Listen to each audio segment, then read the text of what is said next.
کرتوت ہیں پاکستان میں میجورٹی صحافیوں کی جو اعمال ہیں P R O to somebody, میں بالکل برات کا اعلان کرتا ہوں اس ایک تہمت سے کہ میں صحافی ہوں، آپ مجھے اینکر کہہ لیجئے. لیکن دیکھا تو میں نے بہت کچھ نہیں ہے، پہلی دفعہ بہت کچھ دیکھنا پڑتا ہے، ٹھیک ہے، ہو گیا، خیر ہو گئی. دیکھا تو میں نے یہ بھی نہیں تھا کہ او اے ڈی جی، لیکن وہ بھی میں نے دیکھ لیا.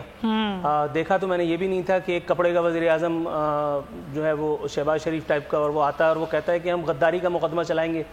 اگر غداری کا مقدمہ چلانا تھا تو میرے خیال ہے شروعات وہاں سے ہونی چاہیے تھی، وہاں ابھی تک تو کچھ ہوا نہیں ہے. اور یہ والا غداری کا مقدمہ یہ کون چلائے گا؟ اس ریاست میں جہاں میں اور آپ زندہ رہنے کی اداکاری کر رہے ہیں، شب و روز جینے کی گھسٹ کے کوشش کر رہے ہیں، یہاں حکومت نام کی کوئی شے تو ہے نہیں. آج صبح سے جو ہو رہا ہے وہ بھی کس لیے ہو رہا ہے، کس وجہ سے ہو رہا ہے، یہ بھی سمجھ سے بالاتر ہے. سوری میں آپ کو یہاں پہ انٹرپٹ کروں گی کیونکہ ایک بڑی اہم خبر آ گئی ہے، وہ ناظرین تک پہنچا دیں کہ ڈیوٹی میجسٹریٹ شبیر بھٹی کی عدالت میں اب فواد چودھری کو پیش کیا جائے گا. اس سے پہلے یہ کہا جا رہا تھا کہ ڈیوٹی میجسٹریٹ